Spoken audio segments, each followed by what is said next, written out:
You know that feeling when you open your banking app and instead of immediately closing it in quiet panic, you actually pause and smile?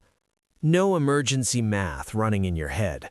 No, okay, if I skip lunch 3 times this week. No silent prayer that the rent cleared before that subscription renewed. Just calm.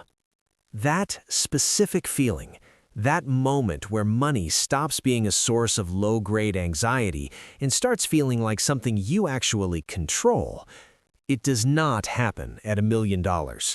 It does not happen when you finally hit 6 figures.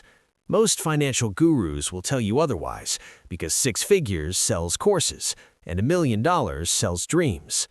But here's what they're not telling you.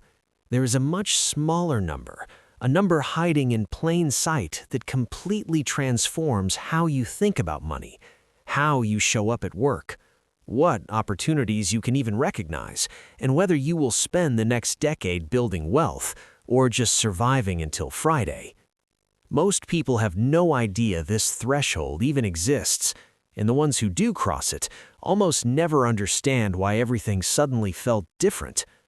By the end of this video, you will know exactly what that number is, what it does to your psychology, and the very specific reason why everything changes after. Most people think wealth is linear. You save more, you have more. Simple math, right? Wrong.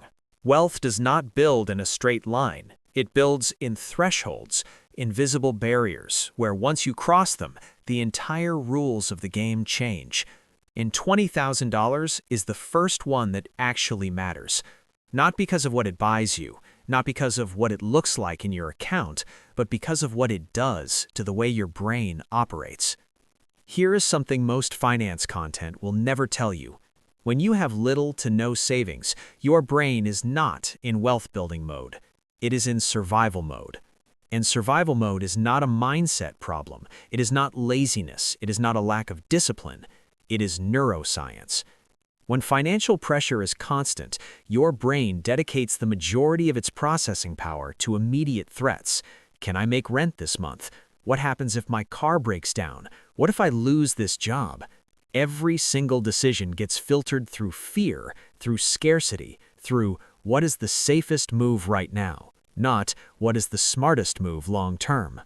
Psychologists call this cognitive bandwidth depletion, and it explains something that confuses a lot of people. Why do smart, hard-working Americans stay stuck in the same financial patterns for years? It is not because they're bad with money, it is because their brain, literally, does not have the mental space to think beyond this week. You cannot plan for the future when your present feels like it is on fire. Research from Vanguard found that having just $2,000 in emergency savings increases measurable financial well-being by 21%. $2,000, less than most people spend on a used couch in a flat screen. But that small buffer moves your brain out of pure crisis management and into something slightly more functional. Now push that to a full 3 to 6 months of living expenses, which for most middle-class American households lands somewhere in the range of $15,000 to $25,000, and you get another 13% boost in financial well-being. But more importantly, something in your cognition quietly shifts. You stop asking, how do I survive this month? You start asking, how do I grow what I have? That is not a small upgrade. That is the difference between a person who spends 40 years working for money and a person who eventually gets money to work for them. $20,000 is not a finish line. It is the point where, for the first time, your brain has enough breathing room to actually think like someone building wealth.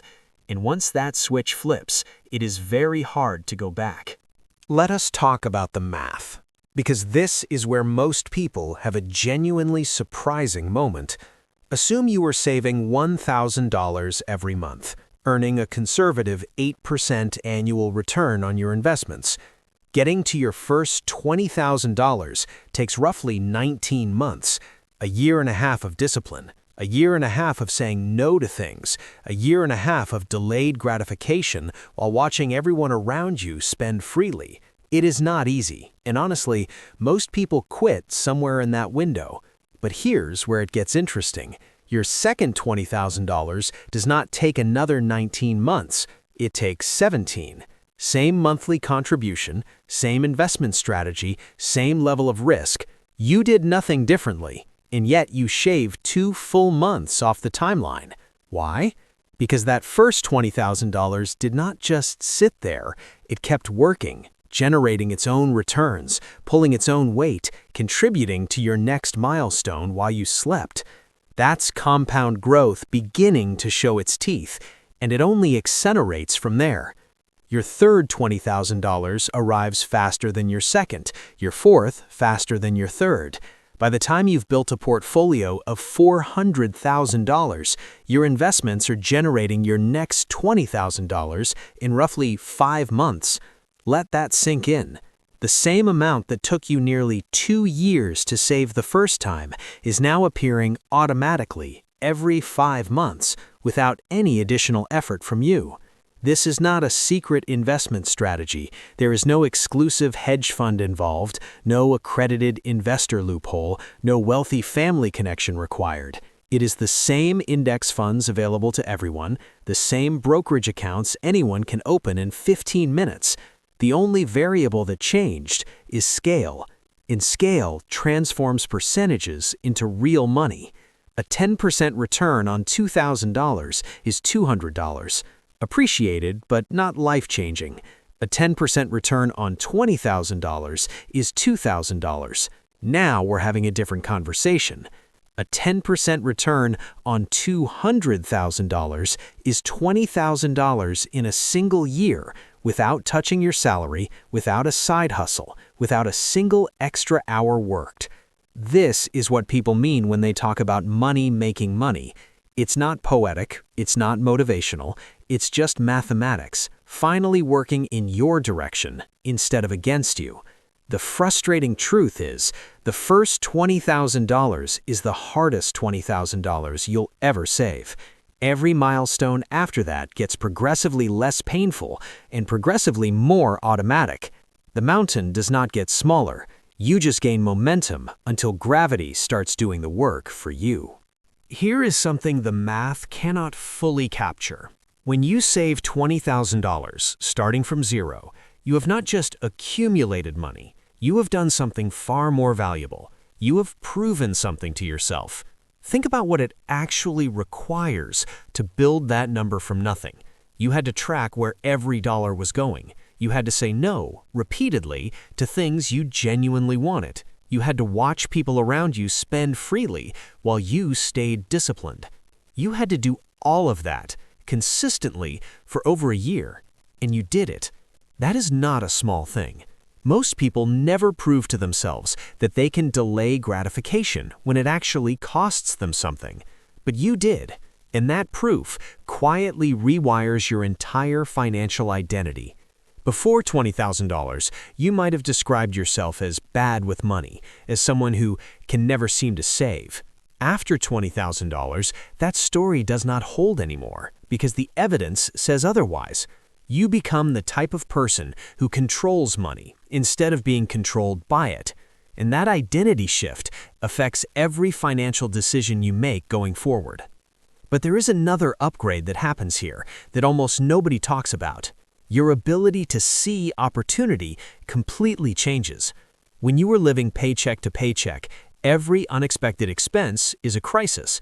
Car needs repairs? That's a disaster. Laptop dies? That's a financial emergency. Rent increases? That's a genuine threat to your stability. Your entire mental energy gets consumed by managing problems. You have nothing left over to notice what is possible. But when you have $20,000 sitting as your foundation, those same events become inconveniences. Annoying, sure. Catastrophic? No longer. And here's where it gets genuinely interesting. You start noticing things you were always blind to before. A colleague mentions they're looking for a small investor in a side venture. Before, you would have nodded politely and moved on. Now, you can actually consider it. A distressed property lists at a discount in your area. Before, you would have scrolled past it. Now, you can run the numbers. A career opportunity requires relocating for 3 months. Before, the financial risk would have made it impossible. Now, you have the cushion to actually evaluate it on merit. This is what wealthy people mean when they say, money goes to money. It's not a cosmic conspiracy. It's not luck reserved for the privileged. It is simply that having capital gives you options, and options create access to more opportunities to build more capital. The loop feeds itself, but only after you have built the foundation strong enough to start seeing the loop at all. Here is something that will sound backwards at first. Once you cross $20,000, you will actually start caring less about small expenses. Not because you get careless, but because you finally develop financial perspective. When you are broke, every purchase feels significant. Name brand versus generic, $3 coffee versus making it at home, premium gas versus regular. You agonize over these micro decisions because every dollar feels load-bearing. But here is the honest truth. The difference between buying coffee out every single day versus making it at home is maybe $1,000 a year if you are truly overdoing it. That is not nothing, but it is also not the reason the average American cannot retire comfortably. The real wealth killers are not lattes. They are the big decisions, the ones people make emotionally and justify logically afterward. Where you live, what you drive, how aggressively you invest, whether your largest monthly expenses are building your net worth or slowly draining it. These decisions can swing your financial outcome by hundreds of thousands of dollars over a lifetime. Once you have $20,000 saved, your brain naturally shifts focus toward the decisions that actually move the needle. You stop sweating the small noise, you start thinking strategically. And that mental shift alone is worth more than any budgeting app or spending tracker you will ever download. Now let's talk about your career, because this is where $20,000 quietly becomes one of the most powerful assets you own. When you are living paycheck to paycheck, you're trapped. Your boss could be unreasonable, your work environment could be toxic, the role could be slowly suffocating your potential, but you cannot leave because you need next Friday's deposit to survive. That financial desperation puts you in the weakest possible negotiating position. You can't ask for the raise you deserve because you're afraid of the answer. You can't push back on unreasonable demands because you need the job more than it needs you. Everyone in that room can sense it, and it costs you quietly every single day. $20,000 changes that dynamic completely. Suddenly, you have what can only be described as walking away money. You could resign tomorrow and survive comfortably for months while you find something better. Now here's the part most people miss. You will probably never use it, but just knowing it's there changes how you carry yourself at work. You become calmer, more assertive, less willing to accept treatment that doesn't reflect your value. And when you show up differently, people respond differently. Better assignments, more visibility, faster advancement. The safety net quietly becomes a career accelerator. Let us talk about the single biggest wealth killer hiding in plain sight in every American neighborhood: the new car.